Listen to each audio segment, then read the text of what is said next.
Saatnya untuk menyaksikan kisah para sahabat Rasul, juga para tabi'in, kisah indah terukir.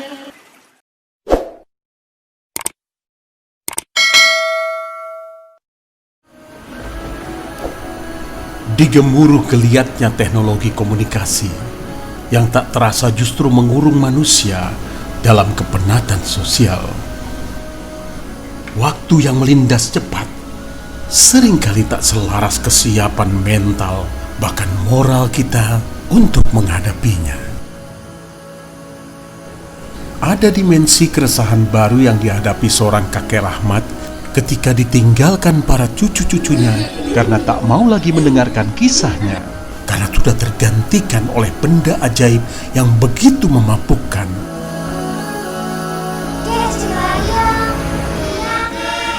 Kisah yang selama turun-temurun menjadi idolanya anak-anak.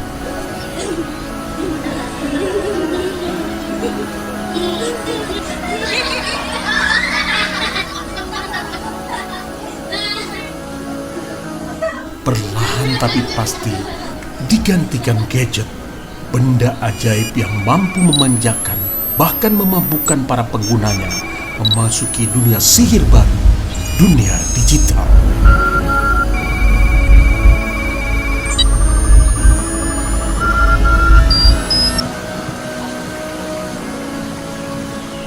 Hingga suatu hari ada satu kejadian yang mempertemukan kakek Rahmat dengan anak dari kota. Saat itu, si anak kota sedang mengejar kucingnya masuk ke dalam kampung. Dan kejadian itu juga yang membuatnya tersesat sampai ke sebuah sumur tua. Terbersihlah ide untuk mengambil air dari sumur tersebut untuk membersihkan tangan dan kakinya yang terjerembab di lumpur. Mari kakek bantu. Ya. Kucing keren. Tarik aja. Ya. Iya.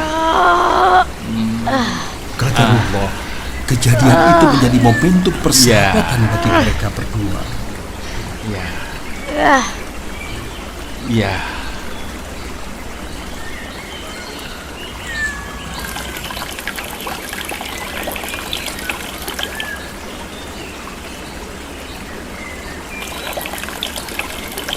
Ya. Terima kasih, Kek. Sama. Persahabatan yang menembus batas usia, Nabil, Kek. Kakek Rahmat. Yuk sini. harta, bahkan status sosial. Kek, Iya. ini sumur milik siapa ya? Sumur itu milik masyarakat setempat. Walau sumur tua, namun masih bisa dimanfaatkan masyarakat. Sumur tua. Tapi airnya kok masih jernih ya? Semoga Allah Subhanahu wa Ta'ala memberi keberkahan bagi yang mewakafkan.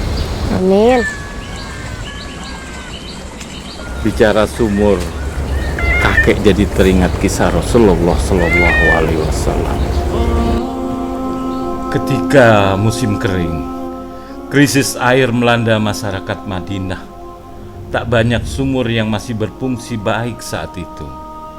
Namun ada sumur satu yang masih berfungsi baik, milik orang Yahudi yang kikir. Kaum muslim harus membayar mahal untuk mendapatkan seember kecil air. Dengan cara itulah pengusaha Yahudi itu meraup keuntungan yang sedemikian besar. Kejadian itu diadukan kepada Rasulullah Sallallahu Alaihi Wasallam. Mereka mengabarkan mahalnya membeli air di sumur orang Yahudi tersebut. Sementara masyarakat muslim hidup dalam krisis dan kekeringan.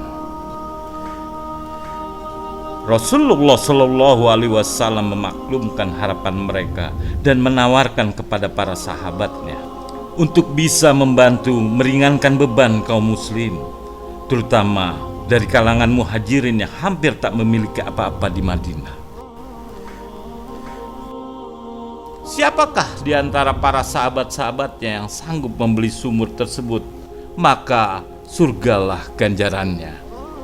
Mengetahui himbauan tersebut, sahabat Utsman bin Affan menanggapinya dengan serius dan beliau pun mendatangi si Yahudi. Utsman bin Affan itu siapa ya, Kek? Utsman bin Affan adalah salah satu sahabat Rasulullah Shallallahu Alaihi Wasallam. Penawaran Utsman bin Affan untuk membeli sumur tersebut ditolak mentah-mentah oleh orang Yahudi, walau dengan penawaran yang mahal.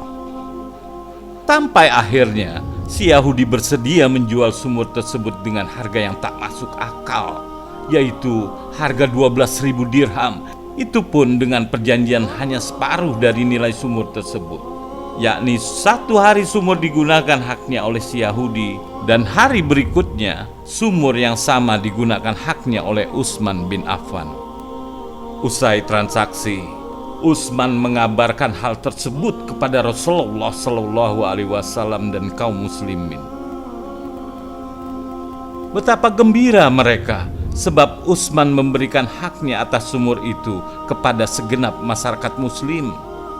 Bila tiba hari giliran haknya Utsman, kaum muslim bergegas mengambil air dari sumur itu sebanyak-banyak mungkin untuk kebutuhan selama 2 hari.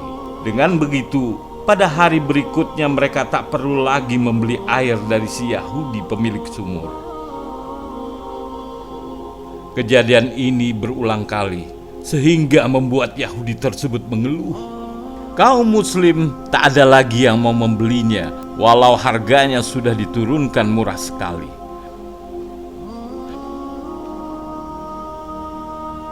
Lalu si Yahudi pun pasrah dan mendatangi Utsman untuk menjual haknya yang separuh tersebut.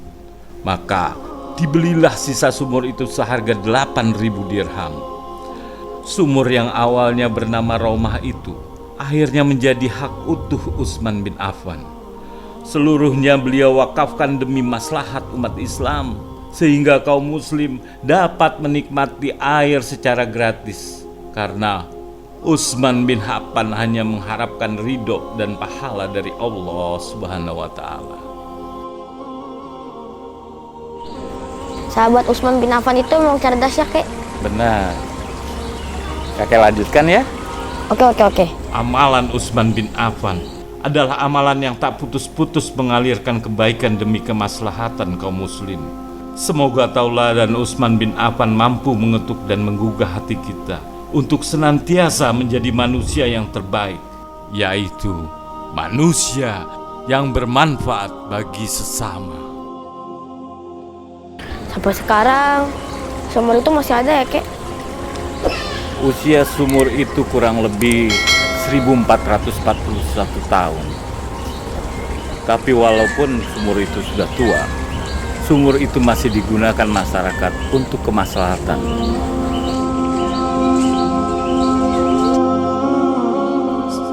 Hidup yang sesungguhnya adalah hidup yang bermakna. Dan kehidupan bukan terletak pada seberapa bernilainya diri kita, tetapi seberapa besar manfaat kita bagi orang lain.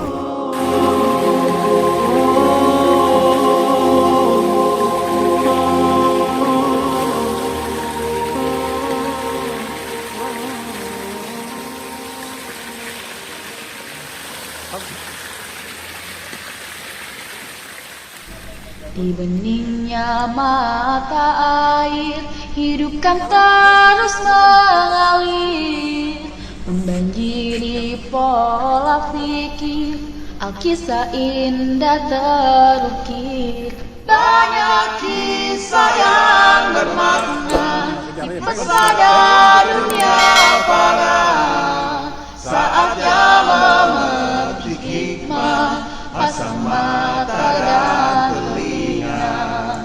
Hei Alkisah, hampakanlah cerita.